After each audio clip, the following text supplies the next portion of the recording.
soy triste, los alumnos no están aprendiendo, es muy duro dar clase con la mascarilla.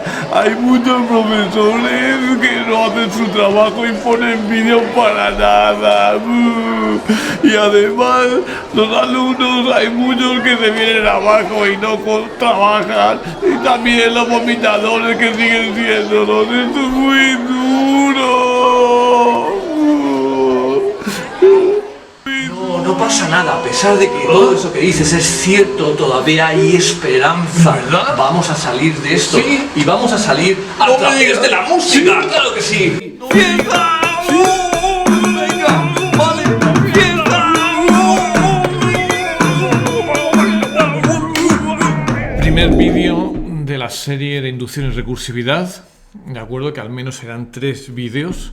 Y vamos a empezar con la parte de la inducción.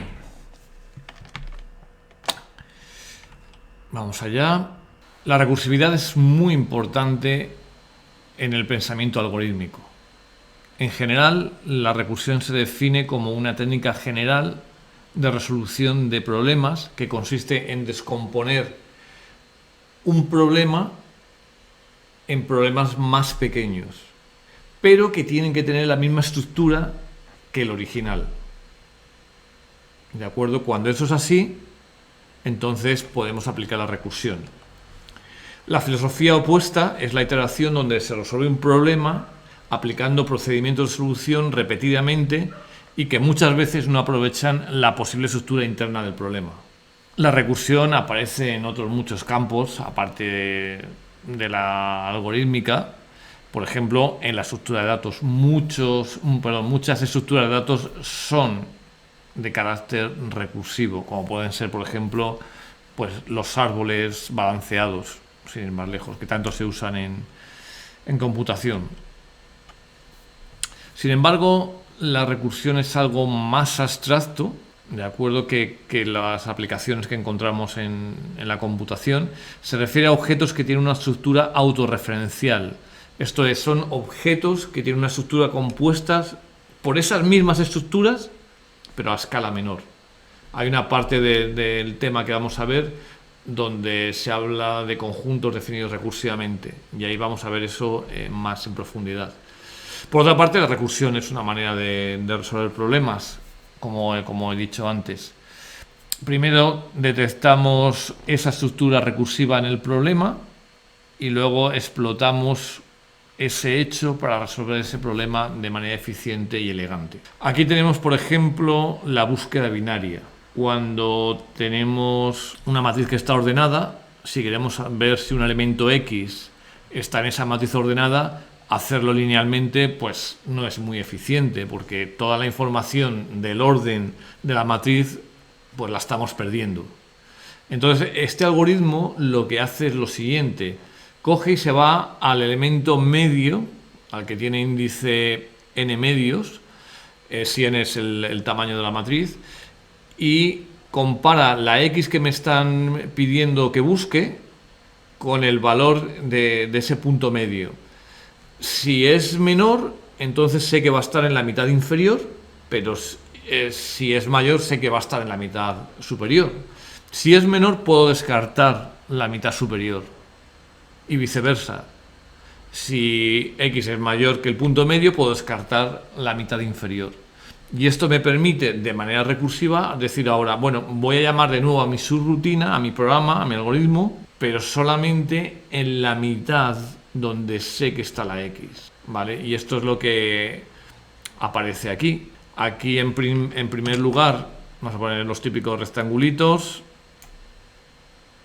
Aquí en primer lugar aparece que el punto medio va a ser a más b partido por 2. Si ese punto medio es x, hemos acabado, devuelve p.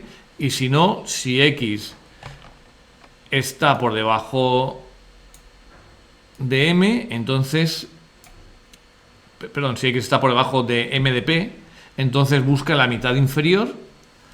Y si está arriba, si x es mayor que m de p, entonces busca en la mitad superior. ¿Vale? Eso es lo que hace aquí el algoritmo con el juego de índices de p-1 y p+1. Esto, en cambio, que tenemos aquí es un algoritmo de ordenación que se llama inserción y es un algoritmo típicamente iterativo. En ninguna parte del algoritmo vemos que se llame a sí mismo. En cambio, aquí pues tenemos dos llamadas al mismo algoritmo con distintos parámetros, pero dos llamadas a sí mismo. Entonces, el problema central de la inducción y la recursividad es el siguiente: estudiar estas dos técnicas en el marco de la computación. Vamos allá, empezamos con la inducción, que es el tema del vídeo de hoy. La inducción es una técnica de demostración que sirve para probar muchos tipos de resultados. Me sirve, por ejemplo, para probar fórmulas como esta. El sumatorio de los n primeros números es n por n menos 1 entre 2. Me sirve para probar desigualdades que dependen de números naturales. Aquí siempre todo depende de los números naturales. Luego vamos a ver por qué eso es así. En general, muchos problemas matemáticos admiten pruebas por inducción. Y en computación muchísimo. Por ejemplo, se puede probar por inducción que el número de subconjuntos de un conjunto de elementos es 2 elevado a n. ¿Vale? Vamos a hacer una prueba a lo largo del curso de este hecho. Y luego también la inducción, y esto es bastante importante, nos permite probar si un algoritmo es correcto o no. O si una estructura tiene un tamaño finito. Fijaos también que... ¿Por qué aparece aquí demostrar la corrección de algoritmos? Un algoritmo toma una entrada que va a tener necesariamente un cierto tamaño. Hablamos de entrada de tamaño n. Ese n ya es un número natural y ahí es donde vamos a explotar todas las posibilidades de la inducción. Bien, la inducción se basa en este axioma: todo conjunto de números naturales tiene un mínimo. Esto es muy sencillo de entender, y un axioma es un hecho que se da por sabido, que se da por cierto y que no hace falta probar, y sobre el cual se prueban otras cosas. Por ejemplo, este axioma del mínimo de los subconjuntos de números naturales sirve de base para el principio de inducción. Vamos a enunciar el principio de inducción, es el teorema 323 de mi material. Fijaos lo potente que es este teorema. Dice: si AP una propiedad de los números naturales cualquiera. En particular, los algoritmos se pueden concebir como propiedades de números naturales. Entonces, tengo una propiedad arbitraria que depende de los números naturales y que cumple las dos siguientes condiciones. P de 0 es cierta, es decir, que cuando pongo 0 en la propiedad, que la propiedad se puede pensar como un predicado, esa propiedad me sale cierta. Y luego, la segunda parte dice: para cualquier número natural, cada vez que tenga que la propiedad es cierta para n, entonces es cierta para n más 1. Si estas dos cosas ocurren, estas dos hipótesis son ciertas, entonces la propiedad lo es para todo n de los números naturales. Vamos a ver cómo va la demostración de este teorema, que podría parecer que es una cosa muy complicada, pero en realidad es una demostración corta y bastante bella. Permitidme que hable de belleza con respecto a las matemáticas. Vamos a considerar el conjunto A de los números naturales para los cuales P de n es verdadera. Por la hipótesis que tenemos, P de 0 es cierta. Y entonces puedo decir que A es no vacío. ¿De acuerdo? Al menos el 0 está en A. Bien, ahora voy a considerar el complementario de A con barra. Si el conjunto es vacío, pues ya está. No hay ningún número natural que haga a la propiedad P falsa. Pero voy a suponer que no es así, ¿vale? A partir de ahora empieza una demostración por contradicción. Supongamos que A con barra, que el complementario de A, es no vacío. Entonces, al menos tiene un elemento. Y de entre todos los elementos que pueda tener el complementario de A, me voy a quedar con el mínimo y le voy a llamar N0. Entonces, varias observaciones sobre N0. La primera es que no puede ser 0 porque ya sabemos que 0 pertenece a A. Luego, N0 es mayor o igual que 1. Entonces, como es mayor o igual que 1, el número N0 menos 1 es natural. No estoy en el 0 y me estoy yendo a menos 1. ¿Vale? Entonces, el número N0 menos 1 es natural y además está en A porque N0 es el mínimo del complementario.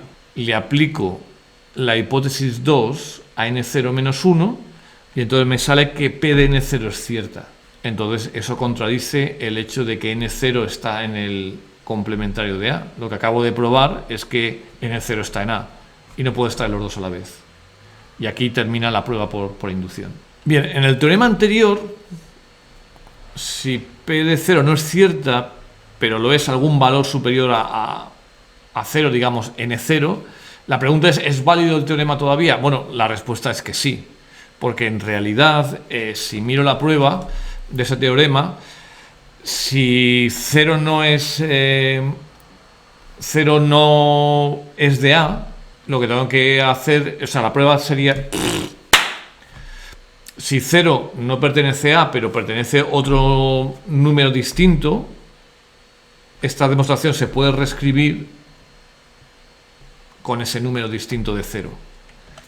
En el teorema anterior, si P de 0 no es cierta, pero lo es, por ejemplo, P de K, donde K es un número positivo, ¿es válido el teorema todavía? Bueno, si miro la demostración, en realidad sí. Vamos a suponer que el primer natural para el que P es cierta es K, donde K es mayor o igual que 1. Entonces, si miro la demostración, todavía podría decir que A es distinto del vacío, ¿vale? Y todo el argumento de contradicción seguiría cumpliendo, ¿vale? El resto de la prueba sería correcto. Entonces no hace falta que empiece en 0, puedo empezar en cualquier otro natural, ¿de acuerdo? Y la prueba será, si la segunda hipótesis se cumple, entonces la propiedad será cierta a partir de ese K. Vamos a hacer nuestra primera prueba de inducción, el ejercicio 326. Quiero probar que la suma de los n primeros números impares es n cuadrado. Una prueba de inducción no es demasiado difícil, este tipo de pruebas de fórmulas, sobre todo si eres cuidadoso con la notación. Entonces aquí en realidad mi propiedad va a ser que la parte izquierda de esa igualdad es igual a la parte derecha. Para precisión en la notación, lo que voy a hacer es llamar a f de n a la parte izquierda, es decir, al sumatorio de 1, 3, bla, bla, hasta 2n menos 1, y g de n igual a n cuadrado. Entonces, la propiedad lo que está diciendo es que f de n es igual a g de n para todo n natural. El paso base, totalmente cierto. Voy a empezar en p de 1 en lugar de 0, gracias a la observación de antes. Y entonces tengo que f de 1 es 1, solo hay un término que considerar. Y por otro lado, g de 1 es 1 al cuadrado. Las dos son iguales y todo bien. Paso inductivo. Vamos a suponer que f de n es igual a g de n para un cierto n. Tenemos que probar que f de n más 1 es g de n más 1. Pero partimos de que f de n es igual a g de n. Bien, vamos a escribirnos f de n más 1 y vamos a ver qué podemos hacer. Tengo f de n más 1, que sería la suma de los n más 1 primeros números impares. Entonces me doy cuenta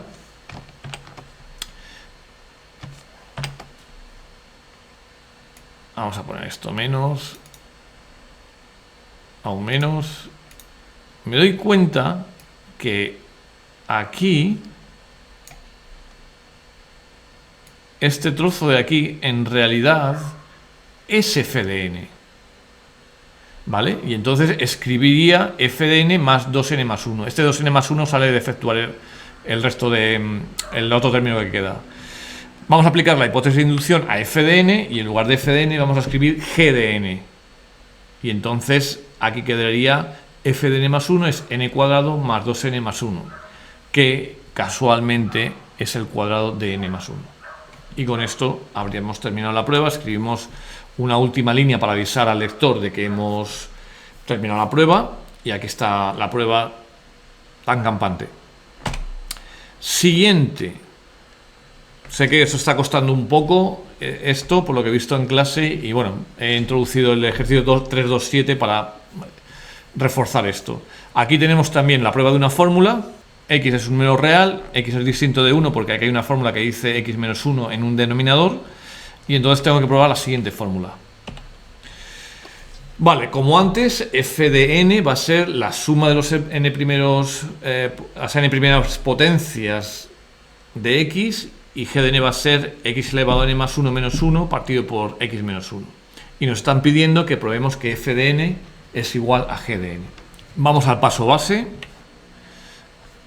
la propiedad para n0 es cierta. Fijaos que aquí ponen en el fondo x elevado a 0, esto que está aquí en este 1, y por tanto en realidad este sumatorio tiene n más 1 términos, por eso puedo empezar en n igual a 0. f de 0 es 1 elevado a 0, que es 1, y g de 1 es x menos 1, partido por x menos 1 que da 1. ¿Vale? Paso base hecho. Paso inductivo. Supongamos que f de n es igual a g de n para n natural. Y ahora vamos a demostrarlo para n más 1. Es decir, que f de n más 1 es igual a g de n más 1. Como antes, esto ya suena fácil. Partimos de fn más 1 y tenemos eso. De nuevo me doy cuenta que f de n está aquí, en los n más 1 primeros términos de esta suma, que esta suma ahora, como estoy en n más 1, va a tener n más 2 términos.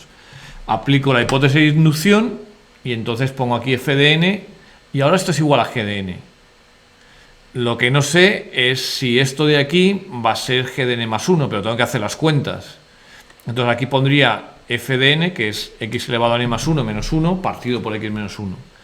Paso a común denominador, multiplicando este término de aquí por x menos 1 y dividiendo por x menos 1, y me quedaría eso, efectuando el paréntesis. Aquí casualmente hay un x elevado a n más 1 que se va con este x elevado a n más 1 y me queda la fórmula para g, o sea, me queda la fórmula para n más 1. Me queda g de n más 1. Bien, no excesivamente difícil. La última línea, como siempre, le decimos al lector que ya lo hemos probado. Ejercicio 3.2.8. Tenemos este teorema. Dice todo número natural es igual al número natural siguiente. Vamos a probarlo por inducción. Vamos a suponer que k es igual a k más 1. Eso sería mi hipótesis para k. Aquí le he cambiado la variable, pero es lo mismo. Y queremos demostrar que k más 1 es igual a k más 2. Añadimos 1 a cada lado de la expresión y tenemos el resultado buscado. Entonces, esta proposición es siempre válida. ¿Es correcta esta demostración? Bueno, no, mi intuición me dice que no lo es. ¿Por qué? Pues porque yo sé que un número no es igual a su siguiente. ¿Dónde está la trampa? En que nunca probé el caso base. Para k igual a 0, 0 es distinto de 1. Y este problema nos enseña que no se puede omitir el paso base. Problema 3.2.11. Otra de igualdad de fórmulas. Tenemos la suma de los n primeros números pares. Y aquí nos dicen que es igual a n cuadrado más n más 2. ¿Vale? Probad que si supone p de n cierta, entonces p de n más 1 también es cierta. ¿Significa esto que p de n es cierta para todo n? ¿Por qué? Si la igualdad es cierta para todo n, tenemos lo siguiente. La suma de los n primeros números es n cuadrado más n más 2. ¿Vale? Le añado ahora 2n más 2 a cada lado. Fijaos que 2n más 2, un triangulito de los míos, 2n más 2 es el siguiente número par, ¿no? Si tengo 2n, le añado 2 y tengo el siguiente número par. Se lo añado por los dos lados y entonces aquí, agrupando, tendría n cuadrado, 2n, y aquí voy a coger un 1 de este 2 y me quedaría n más 1 al cuadrado más n más 1 más 2. Y esta última igualdad implica que p sub n más 1 es cierta. Esta igualdad de aquí es esta, pero donde pone n más 1. ¿Vale? Sin embargo, esta propiedad no es cierta porque de nuevo no se probó el caso base. ¿De acuerdo? Es fácil ver para algunos valores que no funciona. Bien, vamos a hacer una cosita un poquito más complicada. ¿Vale? Vamos a probar las leyes generalizadas de De Morgan. donde n es un número mayor, n es un número natural mayor o igual que 2. Entonces ahora tengo la unión de una serie de subconjuntos, tomo el complementario y eso es la intersección de los complementarios. Vale, se probará por inducción en el número de conjuntos. Hay gente aquí que me dice, no, lo voy a probar sobre este conjunto en particular. No, eso no vale. La inducción se basa en una propiedad de los números naturales. O sea, que la propiedad que dé tiene que tener como argumento un número natural. Y en este caso es el número, esta n que está aquí, el número de subconjuntos. Vamos a ver qué pasa para la propiedad n igual a 2, que es las leyes de De Morgan clásicas. Se supone que las sabéis, pero no estoy seguro del todo y entonces me he escrito la prueba, ¿vale? Entonces la prueba se hará en dos pasos. Voy a ver primero que el complementario de la unión está dentro de la intersección de los complementarios y luego al revés. Y eso me dará la igualdad de conjuntos. Uy, perdón. Si x está en el complementario de la unión, eso significa que x no pertenece a A1 unión A2. Y por tanto, x no puede estar ni en A1 ni en A2. Es decir, que x está en la intersección de los complementarios. Un razonamiento básico, ¿no? La segunda parte... Ay, perdón, el ratón aquí. Ahora, vamos con la segunda parte de la prueba, entonces, que es ver que... Vamos con la segunda parte de la prueba, que consiste en ver que la intersección de los complementarios está dentro del complementario de la unión. Cogemos un x que esté en la intersección de los complementarios. Esto significa que x no pertenece ni a 1 ni a 2. Por tanto, x no puede estar en el conjunto A1 unión A2. Y por tanto, x pertenece al complementario de A1 unión A2. ¿Vale? Esto es un resultado clásico y aquí en el fondo veis que no hay mucha inducción. La inducción en realidad viene en la segunda parte. Voy a usar la propiedad asociativa de los conjuntos. Y ahora, en lugar de n conjuntos, tengo n más 1 conjuntos y estoy suponiendo que la fórmula es cierta para cualquier número de conjuntos igual a n. Aquí lo que estoy haciendo es, tengo A1 unión A2, etcétera, hasta a n más 1, y lo que hago es considerar estos como n conjuntos. Ahí hay n conjuntos porque estoy empezando en 2. Bien, entonces lo que tengo es A1, A2, unión hasta n más 1, ahí hay n más 1 conjuntos, y lo que hago es, dejo por un lado el primero A1 y luego tengo n conjuntos, porque voy de A2 hasta a n más 1. Como tengo esos dos conjuntos, el A1 y el resto que lo considero un conjunto, le puedo aplicar el paso base. ¿Vale? Tal cual pone ahí. Y entonces me quedaría A1 complementario, intersección, el complementario de este segundo conjunto con n subconjuntos. Vale, ahora voy a aplicar, famoso rectangulito, voy a aplicar la hipótesis de inducción a esto. Que hay ahí n conjuntos. Entonces entra dentro de la hipótesis de inducción. Y entonces me quedaría A2 complementario, intersección, bla, bla, bla, hasta a n más 1 complementario. ¿De acuerdo? Y esto es todo hasta ahora, amigos. Seguimos aprendiendo.